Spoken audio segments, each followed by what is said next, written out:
Selamat pagi anak-anak kelas 6 yang ada di rumah.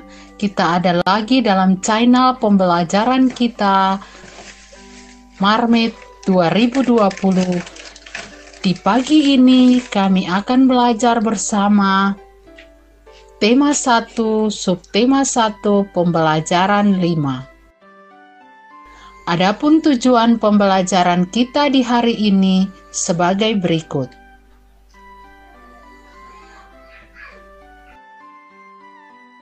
Nah, anak-anak, sekarang kalian perhatikan peta ASEAN yang ada yang ditampilkan ini. Sekarang kita akan sama-sama membahas tentang kondisi geografis negara ASEAN. Bagaimana menurutmu pengaruh kondisi geografis bagi kehidupan manusia? Ayo kita pelajari lebih lanjut. Sebagian besar kawasan Asia Tenggara beriklim tropis dengan curah hujan tinggi dan suhu udara panas. Hutan tropisnya kaya akan flora dan fauna. Hutan menghasilkan kayu dan rotan. Hanya Myanmar bagian utara yang beriklim subtropis. Hampir semua negara di kawasan Asia Tenggara memiliki wilayah laut. Banyak memberikan manfaat terkait sumber daya alam, yaitu 1. Ikan dan hasil lautnya, 2. Jalur transportasi air, 3. Objek wisata, 4. Bahan tambang seperti minyak dan gas bumi.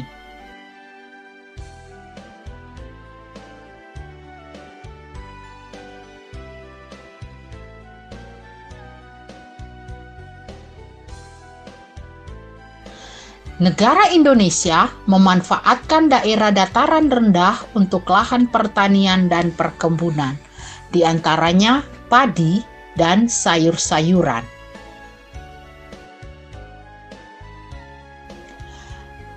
Hutan menghasilkan rotan, kayu jati, dan karet. Contoh seperti terlihat pada gambar ini. Daerah perairan dimanfaatkan hasilnya antara lain ikan, udang, mutiara, dan garam. Daerah pantai di Indonesia dimanfaatkan sebagai tempat wisata. Selain itu juga menyimpan banyak hasil tambang seperti batu bara, minyak bumi, dan gas alam.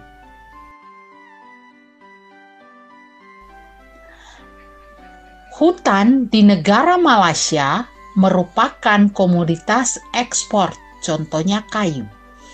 Daerah sepanjang barat dari Perak sampai Negeri Sembilan dimanfaatkan sebagai lahan pertambangan, di antaranya kilang minyak dan timah. Untuk itu negara Malaysia merupakan penghasil timah terbesar di dunia. Hasil perkebunan yang terbesar di Malaysia adalah karet. Negara Singapura, karena kondisi geografisnya, maka negara ini tidak memiliki sumber daya alam. Usaha pertanian secara hidroponik. Inilah salah satu lahan hidroponik yang terdapat di negara Singapura. Di beberapa daerah di Singapura dimanfaatkan sebagai lahan peternakan unggas. Negara Thailand. Kegiatan pertanian di negara ini memanfaatkan aliran sungai Chao Phraya sehingga menghasilkan padi yang terbesar di Thailand. Dengan demikian, negara ini dijuluki sebagai lumbung padi utama di Asia Tenggara. Hasil pertambangan negara ini berupa timah, timbal, seng, dan mangan yang banyak dijumpai di semenanjung Thailand. Sungai Mekong dan Chahyopraya, Selat Malakah dan Teluk Siam dimanfaatkan penduduk Thailand untuk kegiatan menangkap ikan. Berikut kita ada pada negara Filipina. Hasil pertanian negara Filipina berupa jagung, padi, ketela pohon, tebu, dan tembakau. Sedangkan hasil perkebunan berupa karet, kelapa, dan kayu yang merupakan komoditas ekspor terbesar di Filipina. Nah, anak-anak, kita perhatikan, ini adalah salah satu pulau besar yang ada di Filipina. Kondisi geografis di wilayah pulau ini atau Pulau Luzon ini dimanfaatkan sebagai daerah pertambangan emas.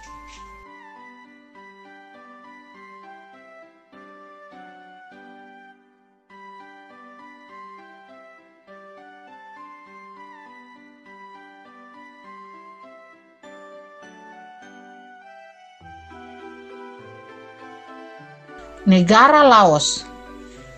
Sesuai letak geografis, negara Laos berada di antara negara lain, sehingga negara Laos tidak memiliki laut. Lahan pertanian negara Laos menghasilkan padi, jagung, dan tembakau. Sumber perikanan Laos terpusat di Sungai Mekong yang menghasilkan ikan karper dan ikan perch. Berikut negara Brunei Darussalam. Minyak bumi dan gas alam merupakan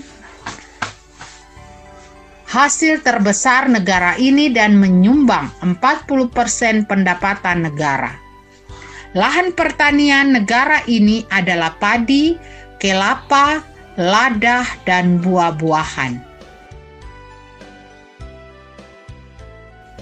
Negara Myanmar. Wilayah negara Myanmar menghasilkan sumber daya alam yang beragam, seperti lembah Sungai Sitang menghasilkan tembakau, Plato San menghasilkan teh, dan Pantai Araka menghasilkan sayur. Wilayah Tanah Serim menghasilkan timah. Negara Vietnam. Ho Chi Minh menjadi pusat industri di Vietnam, di antaranya industri pengolahan makanan, industri tekstil, dan industri penggilingan padi. Lahan pertanian menghasilkan buah, sayur-sayuran, jagung, ubi jalar, dan kopi. Hasil hutan seperti kayu jati dan rotan menjadi bahan baku mebel. Kamboja. Danau Tonle Sap dan Sungai Mekong dimanfaatkan penduduk Kamboja untuk pertanian. Di antaranya padi, umbi-umbian, jagung, dan buncis. Untuk hasil perkebunan seperti tembakau dan karet. Di Danau Tonle Sap juga menghasilkan ikan air tawar yang utama di Asia Tenggara. Nah, anak-anak sekalian, kita ada pada media seni patung. Media seni patung adalah berupa bahan dan alat dan teknik yang diperlukan dalam seni patung. Bahan seni patung terdapat dibedakan menjadi 3, yaitu bahan lunak, yaitu bahan atau material yang empuk yang mudah dibentuk, misalnya tanah liat, lilin atau plastisin, dan sabun. dua bahan sedang, artinya bahan ini tidak lunak dan tidak keras. Contohnya kayu waru, kayu segan, kayu randuh, dan kayu mahoni. Bahan keras dapat berupa kayu atau batuan. Contohnya kayu jati, kayu sonokeling, kayu ulin. Bahan batu-batuan antara lain batu padas, batu granit, batu andasit, dan batu pualam atau batu marmer. Selain bahan tersebut, masih ada juga bahan yang dapat digunakan untuk membuat patung, yaitu semen, gips, kuningan, perunggu, emas, dan sebagainya. Nah, peralatan yang digunakan untuk membuat patung tergantung dari teknik yang digunakan. 1. Bustir, 2. Meja putar, 3. Pahat, 4. Palu, 5. Cetakan, 6. Sendok adonan. Nah, anak-anak, setelah kalian mendengar penjelasan tadi, ada tugas yang harus kalian selesaikan. Ibu harapkan kalian dapat mengerjakan tugas tersebut dengan penuh rasa tanggung jawab. Selamat belajar, semoga sukses. Terima kasih.